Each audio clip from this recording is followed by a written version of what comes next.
Boa noite, graça e paz do Senhor Jesus. Estávamos aí louvando a Deus com o Bruninho. Deus abençoe, Bruninho. Deus continue te usando poderosamente através dos seus dons, louvando, adorando, cantando essas lindas canções que enchem o nosso coração de alegria, de paz, de esperança. Nesses tempos, louve a Deus, enche o seu lar com cânticos, de louvor e adoração ao Senhor. Deus te abençoe, Bruninho, esse último cântico aí, porque ele vive. Posso crer no amanhã. Que ele vive, temor não há. Senhor Jesus, venha ministrar cada coração aqui nessa noite, que nós possamos estar atentos à tua palavra, possamos estar com a mente e o coração focados no Senhor, na palavra que o Senhor tem para ministrar cada um dos teus filhos aqui, que o Senhor venha nos trazer refrigério, renovo, restauração, que o Senhor venha falar com palavras de ânimo para cada um dos teus filhos aqui, de direcionamento, de sabedoria, palavras do teu coração. Nós te adoramos, nós cantamos, nós celebramos o teu nome e sabemos que o Senhor está presente nesse ajuntamento espiritual, separados fisicamente, mas estamos unidos na mesma fé, no mesmo propósito, em nome de Jesus. Amém. Eu quero ler com você o livro de Gênesis, primeiro livro da Bíblia, Gênesis capítulo 50, verso 19 a 21. Gênesis capítulo 50, verso 19 a 21. José, porém, respondeu: Não tenham medo de mim, por acaso sou Deus para castigá-los? Vocês pretendiam me fazer o mal, mas Deus planejou tudo para o bem. Colocou-me neste cargo para que eu pudesse salvar a vida de muitos. Não tenham medo, continuarei a cuidar de vocês e de seus filhos. Desse modo, ele os tranquilizou ao tratá-los com bondade. Na outra versão diz assim, Gênesis 50, verso 20. Vós, na verdade, intentastes o mal contra mim, porém Deus o tornou em bem, para fazer como vedes agora, que se conserve muita gente em vida. Esse texto é o final da vida de José. Os seus irmãos, depois que morreu o pai dele, Jacó, seus irmãos ficaram com medo que agora, depois que Jacó morreu, José vai se vingar do mal que ele sofreu, que os irmãos fizeram com ele. E eles estão amedrontados, atemorizados, com medo de serem punidos e castigados. E José diz para ele, olha, vocês intentaram o mal contra mim, mas Deus transformou esse mal em um grande bem. A minha pergunta para você é, será que Deus pode transformar esse mal que nós estamos vivendo, essa crise mundial, essa pandemia horrível, terrível, que abalou o mundo, que parou o mundo? Será que Deus pode transformar esse mal em um bem? Será que Deus pode fazer coisas boas advirem? Interessante que a Bíblia responde essas questões não com metafísica. Metafísica é aquelas explicações para além da história. Né? A Bíblia nos revela pouco do que acontecia antes do mundo ser criado, do que acontece fora da história. A Bíblia não é um livro basicamente de metafísica, ou filosófico, especulativo, que fica questionando por que o mal, por que o sofrimento, por que isso, por que aquilo. A Bíblia responde a essas perguntas contando histórias. Deus responde esse questionamento nosso narrando, contando, na história humana, na história da vida real, concreta, no desenrolar dos fatos, os desígnios e os propósitos de Deus vão sendo realizados, cumpridos, ou desobedecidos, ou adiados, mas é na vida real. E essa história de José é uma história repleta de temas atuais, contemporâneos, é uma história atualíssima, Nessa história, a gente vai ver a ação divina no meio das desventuras, desavenças, brigas. Você vai perceber a ação de Deus agindo na vida de José, na vida da sua família, na vida do Egito, na vida do faraó, na vida do mundo antigo, Deus agindo para transformar o mal da família de José, a desavença, o ódio, o favoritismo do pai, uma família disfuncional, o mal que é aquela fome assustadora que vai arrasar o mundo antigo, gerando fome na terra, a terra não vai colheita, não vai ter chuva, uma fome horrível, e no meio desse mal, nós vamos perceber a ação divina para transformar aquilo em algo bom. Em algo bom. Eu creio que esse mal, porque esse vírus é um mal, causando muita dor, muito sofrimento, muita coisa horrível. A Bíblia não nos chama para a gente fingir. Para a gente fingir, falar assim, não, isso não é mal. Não, é um mal que está assolando a terra. É um mal terrível, mas será que Deus pode agir na sua vida, na minha vida, nas nossas vidas, para que no meio disso tudo, coisas boas, um grande bem pode surgir? Eu acredito nisso, eu tenho pregado sobre isso, fiz aí umas 6, 7 pregações, mensagens, especialmente sobre isso, porque eu creio piamente nisso. Eu quero olhar para a vida de José rapidamente, porque são 13 capítulos, são muitos temas. Eu quero trazer algumas palavras que a gente vai perceber na vida de José, como Deus age na vida dele, para fazer um bem naquele mal, porque José tinha 17 anos, era o filho favorito de Jacó, seu pai, porque era filho de Raquel, a sua amada. Ele era polígamo, e a poligamia traz destruição no Antigo Testamento. E o Jacó se apegou com José e por isso dava presentes para ele. Os irmãos o odiaram e o pai não quis perceber o ódio que aquele favoritismo causava. Então, uma família onde havia uma rivalidade tremenda entre os irmãos e um ódio pelo José. E o José tem um sonho que vê as estrelas, a lua e as estrelas se prostrando diante dele. E aí os irmãos ficam com mais ódio dele. E por causa disso, os irmãos, alguns querem matá-lo. E em vez de matar o Rúben, que é o primogênito, para salvá-lo, lança na cisterna, mas vem os outros e o vende. Vamos ganhar dinheiro. Vende ele como escravo lá para o Egito. E ele é vendido como escravo. E lá ele vai sofrer, ele vai passar por muitas coisas. Mas nessa vida aí, nessa história, nessa narrativa, a gente precisa perceber algumas palavras, algumas verdades que nós precisamos ter na nossa vida para Deus agir e transformar esse mal em um. Primeira palavra que o José tem é consciência da presença de Deus. O livro de Gênesis vai falar, José foi vendido como escravo, mas Deus estava com ele. José foi servir Potifar e Deus estava com ele. José foi acusado injustamente, foi para a prisão, mas Deus estava com ele e o abençoava e o prosperava. E José, ele tem consciência, Deus está comigo. Apesar dele ter perdido o status de homem livre, apesar de perder a sua liberdade, José não perdeu essa consciência. Deus está comigo. A presença do Senhor. Deus está me abençoando, me protegendo, me guardando, me livrando, me prosperando. José sabe disso.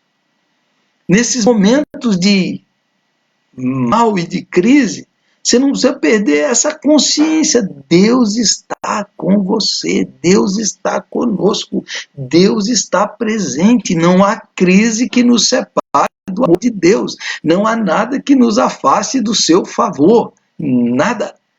Nada pode nos separar do amor de Deus. Então você precisa deixar isso bem claro. Não é uma crise, não é um desemprego, não é uma tribulação, não é uma aflição que vai fazer com que a gente, Deus me abandonou, Deus me deixou, Deus virou as costas, conforme eu preguei hoje de manhã, Jeremias 29. Não, Deus não se esqueceu do seu povo, Deus está presente.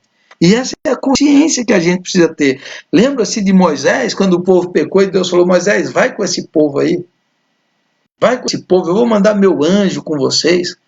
Esse povo aí, e o Moisés não arredou o pé e falou, Senhor, se o Senhor não fores conosco, se o Senhor não estiver conosco aqui, Senhor, não me faça sair desse lugar, eu não vou sair daqui. Eu não vou sair daqui. E Deus fala, uau, muito bem, Moisés. É isso que o Senhor quer ouvir. Senhor, nós precisamos dessa consciência. Porque às vezes, no meio de tudo isso, a gente perde essa consciência. E José não. Deus estava com ele, ele sabia que Deus estava com ele. Você sabe que o Senhor está com você, que o Senhor não te deixa nem desampara.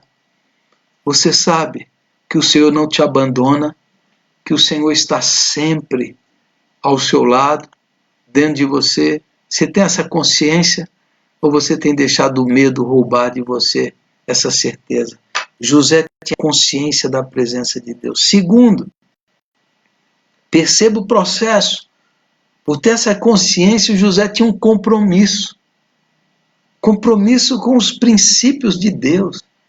Quando ele é colocado na casa de Potifar e ele ali se torna um administrador de tudo, Deus o abençoa na casa, a mulher de Potifar olha para ele e vê nele um jovem bonito, atraente, fica interessada e o tenta, e o chama para adulterar, e o José resiste até um dia que não tem ninguém na casa e a mulher o agarra e fala, é hoje que você vai comigo. E o José, ela puxa, ele deixa a sua capa e ele sai correndo, não posso cometer um pecado desse contra o seu marido, nem contra o meu Deus. Não posso fazer isso.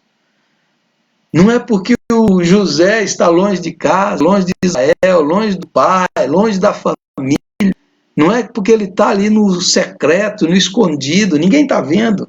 Não é por causa disso que José vai transgredir, vai pecar, vai desobedecer, vai adulterar, vai trair. Ele tem esse compromisso com Deus, fazer isso. Nessas horas de crise, a gente é muito tentado. Fala assim, eu estou passando uma situação difícil, eu estou preocupado, eu estou ansioso. Nós somos tentados a desobedecer, a deixar de ser fiel, a quebrar os princípios estabelecidos para o Senhor. Nessa hora, muitos falam assim, eu não estou indo ao culto, ao templo, eu não tenho mais a igreja, eu vou viver de forma desregrada, eu vou viver de forma rebelde, Deus não está suprindo, eu não estou vendo, eu estou triste, eu estou deprimido, eu estou entediado aqui em casa, eu estou frustrado, meus planos foram frustrados, agora também eu vou fazer isso. O José poderia pensar, já que Deus deixou isso acontecer comigo, eu vou trair, eu vou adulterar com essa mulher, eu vou fazer o que ela quer, já que Deus deixou essas coisas ruins acontecerem comigo. Essa é a tentação, não caia na tentação. Não dê lugar, não ouça essa voz, não venha sucumbir diante disso daí. Permaneça firme, comprometido com o Senhor e com a sua palavra. Deus está contigo. Não importa se você não está lá na casa do Senhor, você está lá no Egito. Deus está com você. Deus está com você. Não transgrida, não abra mão, não afrouxe dos seus princípios, não rompa com os mandamentos. Não. Deus está agindo em José, através de José e por José, mas José está comprometido com o Senhor. Deus vai transformar todo esse mal em um bem na vida dele, mas ele está comprometido com o Senhor. Você entendeu? Consciência e compromisso. Terceira palavra, cooperação. Cooperação. Às vezes a gente vê dois erros na maneira como as pessoas enxergam desígnio, propósito, destino, essas coisas todas. Um erro é você achar que tudo já está escrito e definido. Tem muita gente que acha assim, que a vida já está tudo predeterminada. Está escrito nas estrelas. Maktub está escrito lá, como dizem. Deus já determinou tudo, é determinista, fatalista. É assim que vai ser, assim que será. Outros entendem a vida, mas eu diria humanista. Tudo depende do ser humano. Tudo depende do ser humano. Se eu não fizer, se eu não agir, se eu não realizar, Deus não vai fazer nada. Aqueles que acham que Deus já faz tudo, está tudo lá escrito por Deus, ou então tudo depende de mim. É eu que faço. Se eu não fizer, nada vai acontecer. Deus não vai agir. Eu que tenho que fazer. Eu tenho. Depende do homem, depende do homem. Dois extremos. Dois extremos. Eu chamaria de hipercalvinista, fatalista, hiperarminianista, sei lá o que. Mas isso é um erro que a gente percebe. Mas a Bíblia diz que Deus governa, Deus é soberano, Deus age através dos seres humanos. Deus opera através de nós. E impressionante assim, na sua soberania, Deus decidiu realizar os seus propósitos e desígnios na terra através da nossa parceria. Desde o Gênesis, quando Deus criou a terra, Ele colocou para ser um administrador, para ser um parceiro dele ali na administração da terra, do paraíso, do jardim. Então, Deus, na sua soberania, deu aos homens essa possibilidade, Ele nos empoderou. Não depende tudo de nós, não depende tudo de Deus, é uma cooperação, aquilo que o apóstolo Paulo diz, nós somos cooperadores, Deus opera através dos seus filhos, e o José sabe disso. José sabe que Deus está com ele, que Deus está agindo, mas ele tem senso de responsabilidade, de oportunidade. Ele não coloca, foi Deus que quis isso, foi Deus que estabeleceu isso. Ele tem senso de oportunidade. A oportunidade, a responsabilidade que ele tem. Então, quando ele estava preso, e estava lá o copeiro do faraó e tiveram um sonho, e ele revelou o sonho, e é que ele voltou lá, o copeiro, foi restituído lá à casa do faraó, ao palácio, o José falou para ele, olha, lembre-se de mim quando você estiver lá. Ele percebeu ali a oportunidade, ele está preso ali, 2 anos preso, mas ele está vendo, olha, eu preciso aproveitar, eu sou responsável por minhas ações, eu preciso cooperar com Deus para que isso aconteça. Você lembra daquela história lá do homem que o navio naufragou? E ele ficou lá no meio do mar, falando, Deus me salva, e veio um barco. E falou assim, vem, eu vou te salvar, entra aqui. Ele falou, não, eu quero que Deus me salve. Aí o homem morreu, chegou lá no céu, Senhor, o Senhor não me salva. Eu mandei a salvação lá, eu mandei o barco, você não percebeu, você não sabia. Então, às vezes, Deus colocou a oportunidade, a responsabilidade é sua. E aí o texto diz que quando José saiu da prisão, aquele detalhe que Gênesis vai, que ele foi lá se apresentar a Faraó, e o texto bíblico diz que ele fez a barba. É o que eu estou precisando fazer, a barba. Ele fez a barba. Que detalhe incrível. José vai falar com o homem mais poderoso da terra, vai revelar o sonho que ele teve, e José sabe que ali é uma oportunidade, ele tem que aproveitar a oportunidade. Deus está dando, ele tem que aproveitar. Agora imagine, se José tivesse essa visão assim fatalista, não. Se Deus quiser, o faraó vai vir falar comigo aqui. Eu vou falar desse jeito mesmo. Não, ele sabe, ele é responsável pelos seus atos. Ele tem que aproveitar a oportunidade que Deus está dando, Deus está colocando. E quando ele fala com o faraó, e o faraó conta o sonho daquelas 7 vacas magras e 7 vacas gordas que ele sonhou, e as 7 vacas magras engolem as vacas gordas e ficam horríveis. 7 espigas de milho, também secas e miadas, e as outras cheias, e aquele é um sonho que Deus trouxe a revelação, a interpretação para José, dizendo que são 7 anos de prosperidade e 7 anos de fome, mas os 7 anos de fome serão piores que o da prosperidade, porque esses 7 anos de fome vão engolir toda a prosperidade do mundo. É uma calamidade que virá. É uma calamidade que virá, mas Deus fala com José, porque no meio da calamidade, Deus vai agir através desse homem que tem senso de oportunidade e de responsabilidade, que não foge. Ele não foge, ele não terceiriza, ele não deixa passar, ele chega diante do faraó e olha, faraó, essa é a interpretação dos sonhos. E veja, faraó, e aí ele já apresenta um plano estratégico para o faraó, um senso de oportunidade, de estratégia, de sabedoria, um time perfeito de José. O faraó está nervoso, está preocupado. O senhor precisa fazer isso, e precisa de um homem para administrar toda essa crise. Uau! O faraó fala, uau! Quem é que vai fazer isso para mim? E aí está lá diante dele José, oportunidade, responsabilidade, discernimento, clareza, estratégia, sabedoria. É isso. Nesses tempos de crise, a gente diz, qual é as portas, quais são as oportunidades que o Senhor está dando a a minha responsabilidade, o que Deus está nos chamando, o que Deus está nos direcionando, quais são as estratégias que nós devemos ter nesse tempo de crise, quais são as portas que vão abrir, quais são as situações que nós vamos ter que aproveitar, quais são as oportunidades. Você entendeu? Quais são as oportunidades que Deus está colocando aqui diante de nós? E então é uma cooperação. É uma cooperação. Deus pode transformar o mal em um bem se você perceber a oportunidade, se você perceber e assumir a sua responsabilidade.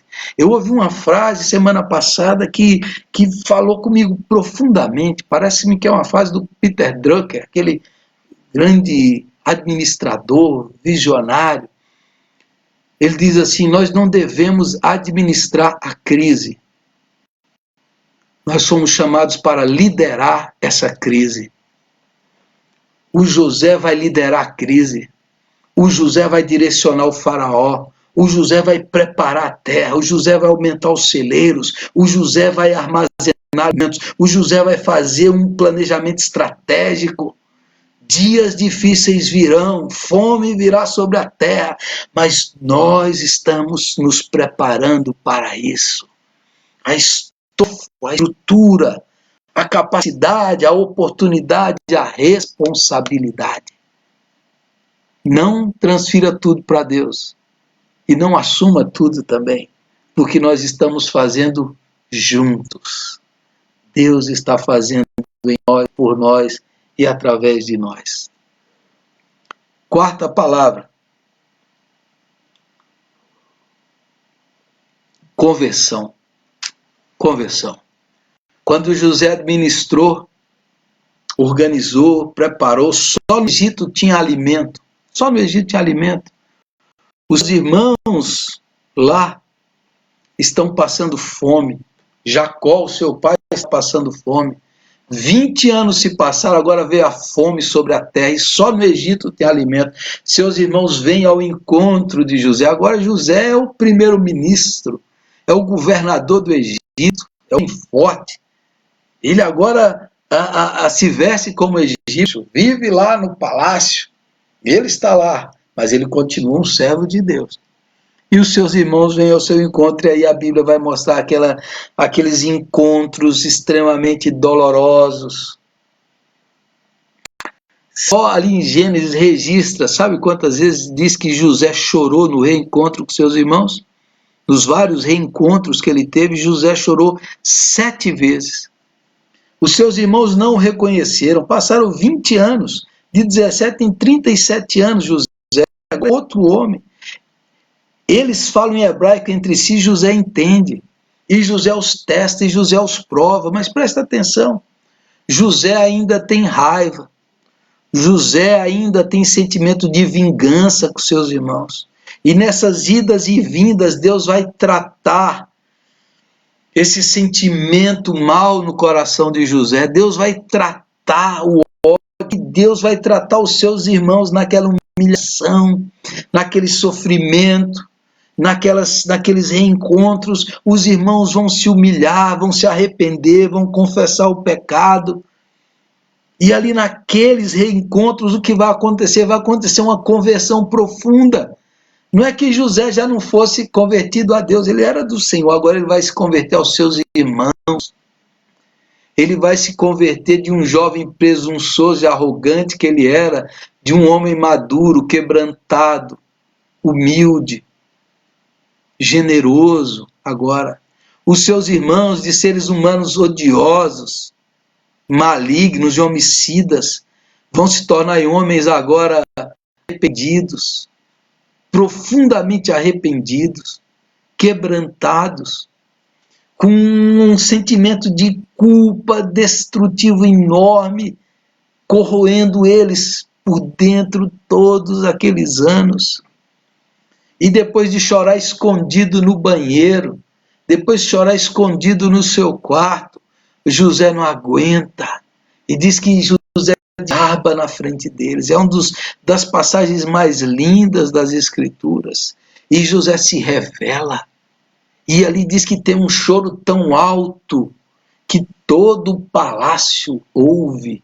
O choro da reconciliação, o choro do conserto, da cura, arrependimento, aquela família disfuncional, marcada por rivalidade, ódio, briga, inveja, agora está sendo curada 20 anos depois. O bisturi da graça de Deus está operando aqueles homens, está trazendo uma conversão sincera, profunda, genuína, está mudando aqueles homens. Louvado seja o nome do Senhor. Deus está gerando ali uma transformação profunda. Deus está fazendo nesses tempos de calamidade. Deus está chamando comunhões. Talvez você, como eu, já sejamos convertidos a Jesus, convertidos ao Senhor, mas o Senhor precisa nos converter. Pedro já era convertido a Jesus, mas depois já era apóstolo, ele precisou se converter aos gentios. O anjo precisa ouvir e falar: Pedro, na casa de Cornélio. E aí ele vai lá, ele se converte ao gentio, ao pagão, ele deixa o seu preconceito, ele se converte ao outro. Deus está nos chamando a conversões profundas. Nesse momento aí, a gente abandonar as mágoas, os ressentimentos, os preconceitos. Deus está nos chamando para quebrar os nossos ídolos, para abandonar essa vida supérflua, artificial, superficial. Deus está nos chamando nessa hora de confinamento, da iminência da morte, tantas mortes nos jornais, cada dia contando, para a gente pensar no que é importante, no que tem valor na eternidade. É nessas horas que a gente pensa: por quê? Porque eu estou separado, obrigado, porque eu estou distante. Por que eu estou vivendo essa vida que não é a vida que Deus planejou para mim? Porque eu estou andando nesse caminho errado. Foi a fome que fez o filho pródigo cair em si e falar: por que eu estou vivendo assim? Se na casa do meu pai tem o melhor. Nessa hora, a grande fome da calamidade que Deus nos chama para nos convertermos, converter-se à sua família. Lá em Malaquias, os últimos versículos do Antigo Testamento, diz que Deus converteria o coração dos pais aos filhos e o coração dos filhos aos pais. Conversão dentro da família, conversão à obra de Deus, conversão ao pobre, ao necessitado, àquele que precisa, conversão àquele que não teve as mesmas oportunidades que a gente, conversão a uma vida mais generosa e solidária, conversão a Jesus, conversão de tanta briga. Quanta briga nesses dias entre as pessoas, entre pastores, pessoas de ideologias políticas, porque o presidente decretou hoje, dia de jejum, muita gente brigando, xingando, conversão ao amor, ao amor. Há muitas ideologias nesse mundo, há muitos interesses, há muita coisa. Nós não somos ingênuos, mas o povo de Deus, a arma do povo de Deus é o amor. É o amor. Deus nos chamou para amar, amar até o inimigo, converter o coração orgulhoso de José, daquele adolescente presunçoso, num homem agora sábio, quebrantado, cheio de cicatrizes, mas cheio também da bondade de Deus, da humildade do Senhor no seu coração. Conversão de reconhecer que não é a habilidade, não foi a capacidade, não foi o José administrador, não. Conversão. Ele tem 2 filhos, Manassés e Efraim. Deus me fez esquecer meu sofrimento e Deus me fez prosperar. Conversão desse modelo de produção orgulhoso, capitalista, que mata milhões, que não tem acesso ao consumo.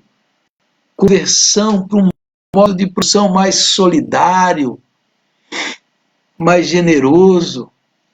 Conversão para ouvir o outro, para respeitar a opinião do outro, em vez de julgar, condenar, pisar, desumanizar, rotular, converter-se ao amor de Deus, que faz José perdoar os seus irmãos que queriam matá-lo, que venderam ele, que o odiaram, e agora ele perdoa.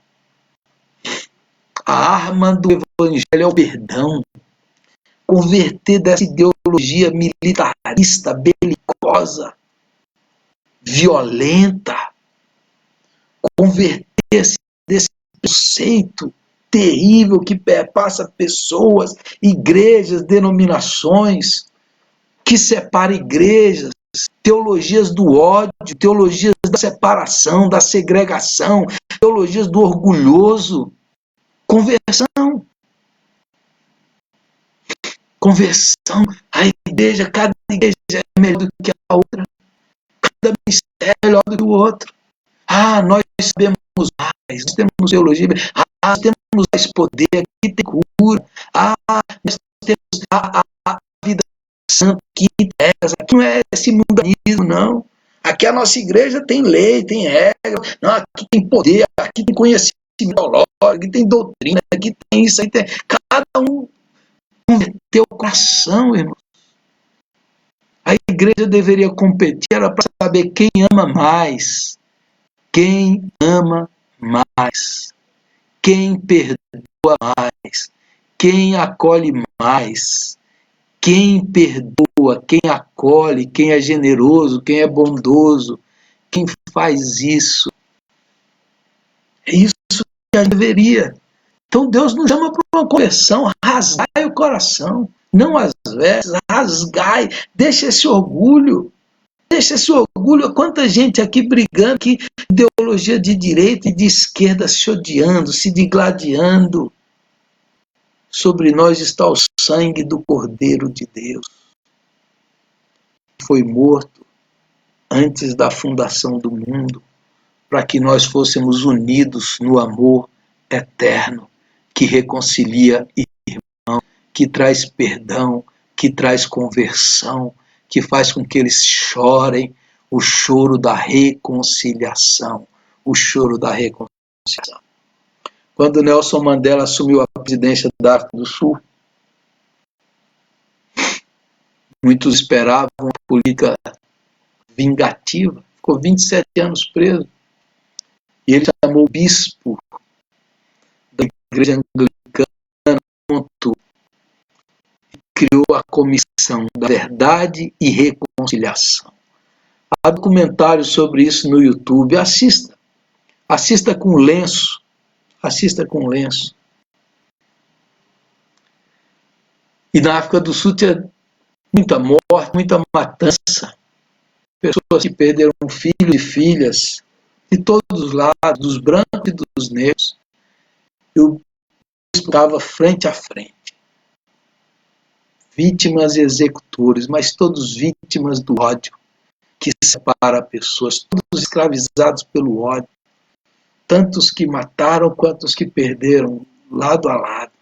A verdade era posta naquele tribunal, mas a premissa daquela comissão, liderada por aquele homem de Deus, era: nós trazemos a verdade à tona para trazer cura e reconciliação, porque uma nação não pode prosperar com essa fratura, com esse ódio.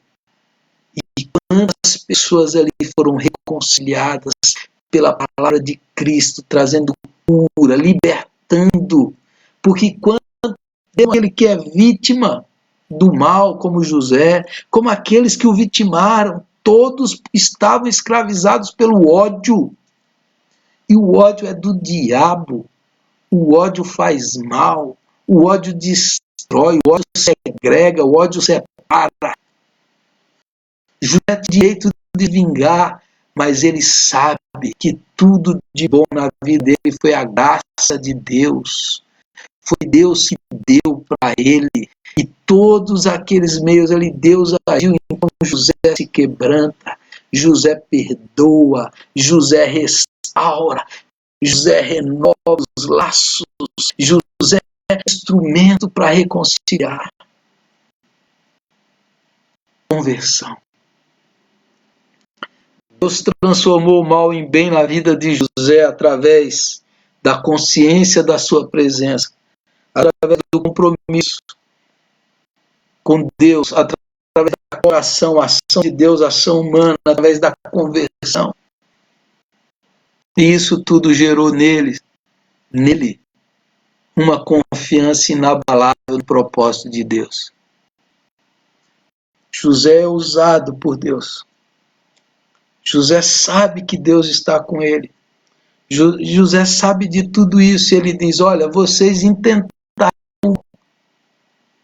vir um grande mal sobre a humanidade, mas Deus agiu. Deus transformou esse mal em um bem. Agora presta atenção, naquele mal, uma família disfuncional, depois daquela fome, aquela calamidade, veja o que Deus fez. Deus salvou José do seu orgulho. Deus salvou José da sua presunção. Ele sofreu 13 anos de provação, 13 anos de humilhação, 13 anos ali José passou. Porque Deus estava formando o caráter de José, estava libertando ele de ser um adolescente mimado, de ser um homem presunçoso, orgulhoso e arrogante, de ser um homem autossuficiente, soberbo. Aquelas lutas, aquele sofrimento, aquela prisão de José, aquela dor da rejeição dos irmãos, aquilo tudo forjou e salvou ele dele mesmo. Agora tem mais. Deus está agindo nos irmãos de José, seres humanos odiosos, vingativos, homicidas, violentos, e agora está lá Rubem, Judá, aqueles mentirosos lá que agora eles estão dando a vida pelo irmão Benjamim. Agora eles estão entregando pelo outro. Agora eles que sofreram uma culpa terrível, doída, agora eles estão diante de José para serem curados do mal, para serem libertos do ódio, para receberem o perdão. Deus, nesse grande mal, está salvando os irmãos de José, está salvando Jacó, está salvando aquela família. Agora mais, Deus está salvando o mundo. Através daquela desavença familiar, através daquela briga, não era isso que Deus planejou, mas a vontade permissiva de Deus deixou isso acontecer, e a soberana vontade de Deus agiu para que agora, como diz José, muita gente seja salva da fome. O mundo antigo vai ser salvo, milhares de pessoas serão salvas, porque José foi usado por Deus para salvar o mundo da fome, da morte, da calamidade. Aquele homem foi parceiro de agiu. Deus foi disponível ao Senhor para Deus salvar o mundo antigo da fome. Deus estava agindo no meio daquele mal, daquela briga, daquele ódio, daquela calamidade, da fome. Deus está salvando o mundo. Aleluia. Hoje de manhã eu lembrei, enquanto eu pregava, eu lembrei e eu falei, e algo que muito interessante aconteceu quando meu filho mais velho era pequeno ainda.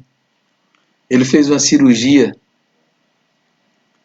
e a gente precisava passar pomada em cima onde ele sofreu. E aquilo doía, mas doía demais. Ele gritava, ele esperava, a gente tinha que agarrar os braços, agarrar as pernas. Ele gritava que estava sofrendo, que morrer, vocês vão me matar. E eu e a Cláudia agarrava ele, a gente chorando com a dor dele, passava o remédio. Ele podia achar, eles estão me matando, está doendo demais, doía demais. Mas na verdade aquele remédio estava salvando, estava curando. Deus está trazendo, está permitindo tudo isso no mundo, está permitindo essa dor, essa pandemia que está causando, dói, é terrível, a gente fica triste. Mas por outro lado, a gente crê que Deus está curando. Deus está trazendo coisas boas. Nesses 15 dias o mundo mudou. O mundo não será mais o mesmo. A igreja de Jesus não será mais o mesmo. Nesses dias aí o mundo está mudando, está sofrendo com esse mal. Mas Deus está trabalhando. Deus está agindo para fazer surgir uma coisa muito boa, um grande bem. Eu creio nisso. Por isso que o meu coração é cheio de esperança, de fé e confiança inabalável no caráter de Deus, porque Deus age em todas as coisas. Eu sei que todas as coisas cooperam para o bem daqueles que amam a Deus. Romanos 8, 28, Deus está agindo conjuntamente no meio de tudo isso. Deus agiu na vida de José para o bem daqueles que amam a Deus. Aleluia. Hoje é o domingo de Ramos, domingo que Jesus entrou em Jerusalém no jumentinho. Próximo domingo é a Páscoa. Jesus é o maior e verdadeiro José. Ele é o filho amado do Pai. Por causa disso, os seus irmãos o rejeitaram. Por causa disso, ele foi acusado injustamente. Por causa disso, ele foi vendido por 30 moedas de prata. Por causa disso, ele provou o sofrimento. Por causa disso, ele se humilhou. Por causa disso, ele foi torturado. Por causa disso, ele foi preso. E por causa disso, ele foi crucificado. Na sexta-feira, que será essa semana, a sexta-feira da paixão, paixão quer dizer patos, dor, foi a semana da morte, do sofrimento, da humilhação do Cristo. Na sexta-feira, parece que a esperança tinha acabado, parece que o mal tinha prevalecido, as trevas cobriram a terra quando Jesus morreu, o sol se escureceu, os discípulos pensaram, o sonho acabou, a esperança morreu, tudo acabou. Mas como diz Hebreus, ele estava sendo aperfeiçoado por aquilo que sofreu. Ele estava sendo completo para que o sumo sacerdote soubesse. O nosso grande sumo sacerdote sabe o que é a dor da rejeição. Ele sabe a dor de José, ele sabe a sua dor, ele sabe a minha dor, ele conhece as nossas dores, não por teoria, mas na prática. Ele foi vendido, humilhado, cuspido, rejeitado, mas rejeitado dentre os homens. O mal que a gente produz caiu sobre ele. A maldade, a violência, o ódio dos seres humanos caíram sobre ele. E naquela sexta-feira, parecia que tudo tinha acabado. Ele desceu até o fundo. Mas como maior o verdadeiro José, Deus o ressuscitou no domingo. E ele venceu a morte, venceu o diabo, o pecado, ele ressuscitou, ele vive eternamente para dizer para você e para mim que a morte não tem a última palavra. A morte não é a palavra definitiva, a palavra do cristão é a ressurreição. O amor ressuscitou, a esperança está viva, ele vive, ele reina, ele governa, o Senhor triunfou, aleluia. Ele vive, como diz um sermão antigo, pode dizer, hoje você pode estar vivendo a sexta-feira da dor, do desespero, mas saiba sempre que o domingo da ressurreição vai chegar. Esse mal vai passar. Jesus já ressuscitou, a vida venceu a morte, a esperança venceu o desespero, o bem venceu o mal. Jesus triunfou sobre o inferno, ele vive para sempre. Por isso, como nós cantamos, eu posso crer no amanhã. Por isso eu posso cantar, eu posso louvar, eu posso adorar, eu posso ter esperança, porque Jesus venceu, aleluia. E Deus está agindo nisso tudo para trazer um grande bem para a minha vida, para a minha família, para a sua casa, para a igreja de Jesus, para o povo de Deus. Vocês intentaram mal contra mim, Deus, porém, transformou o mal em grande bem. Eu creio, eu oro, e eu quero que você tenha a situação dessa esperança, porque Ele vive, porque Ele ressuscitou, porque triunfou essa esperança.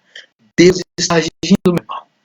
Deus está operando, Deus está trabalhando, Deus está fazendo algo novo, algo lindo e maravilhoso. Eu creio, porque Jesus vive. Você crê nisso? Eu queria orar com você e por você nessa hora. Queria que você chegasse perto aí de que está com você, sua família, seu marido, sua esposa, seus familiares. É o momento que a Cláudia vem aqui falar comigo. Meus filhos estão aqui na sala também. Não sei se eles querem vir aqui, eles são tímidos, mas a gente vai orar. A gente vai orar porque eu creio nisso, irmãos. A gente sofre, mas a gente sabe que Jesus venceu. A gente se entristece, a gente ora por tudo isso, mas o domingo da ressurreição, a Páscoa vem aí, o triunfo vem aí, aleluia. Deus está agindo e a vitória é nossa em nome de Jesus. Vamos orar. Senhor, nosso Deus, nosso Pai, nós cremos, nós confiamos,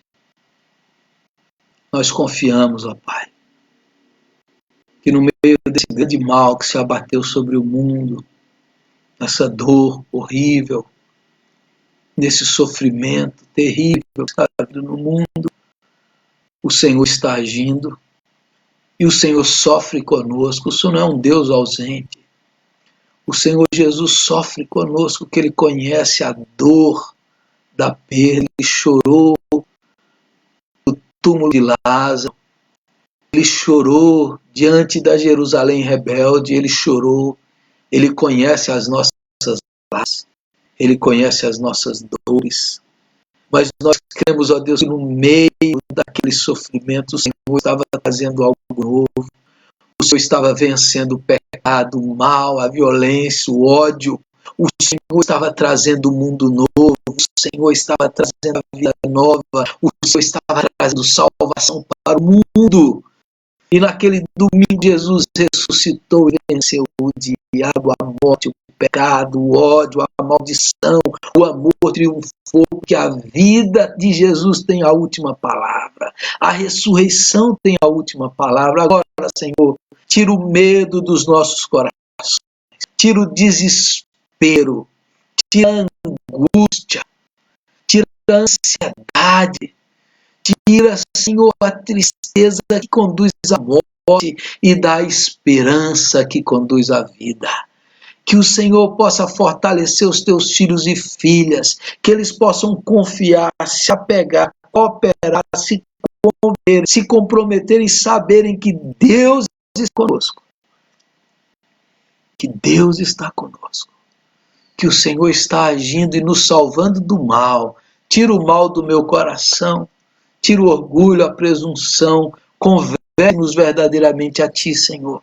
Esteja nos salvando, esteja salvando a igreja, esteja salvando esse mundo, esteja fazendo botar algo novo, gerando vida nova, transformação, algo lindo e maravilhoso nós cremos, ó Deus. Comece a fazer gerar coisas novas no coração dos teus filhos e filhas, na família, no coração, no relacionamento, no trabalho. Comece a abrir os olhos espirituais para que a gente enxergue a ação de Deus nessa crise. Que os nossos olhos se abram para a gente enxergue, para que a gente possa enxergar aquilo que o Senhor está fazendo. Faz isso, ó Deus, faz isso. Revela-nos, mostra-nos, dá-nos discernimento, dá-nos fé, dá-nos discernimento espiritual para enxergarmos a Tua ação, para ouvirmos a Tua voz, para crermos de todo o coração. É assim que eu peço, em nome de Jesus. Amém, amém, amém. Que você creia, que você confie, que você ore, que você saia essa promessa, essa palavra, que o Senhor te faça mais vencedor, que hoje, nessa semana, você enxergue os sinais de Deus e ouça a voz de Deus, aquilo que Deus está fazendo, que Deus está gestando e gerando coisa nova, em nome de Jesus. Amém? Que Deus abençoe sua vida, que Deus abençoe sua família, que Deus abençoe sua casa, que Deus opere maravilha. Se você estiver precisando de algo, de oração, entre em contato. Se você sabe de alguém que está sofrendo, precisando de uma mensagem, passe para mim, envie. Nós estamos separados aí, mas nós temos os meios de ajudar, de abençoar as pessoas. Se você quiser fazer um curso de discipulado básico online comigo, entre em contato. Nós estamos aí, já montamos um grupo que vai estudar e vai conhecer mais a Bíblia através de videoconferências. Entre em contato comigo, esteja orando. Nós estamos orando e jejuando pelo Brasil, orando para Deus abreviar esses dias de calamidade e provação, para brevemente a gente possa se encontrar. No próximo domingo de Páscoa, nós vamos celebrar a ceia do Senhor.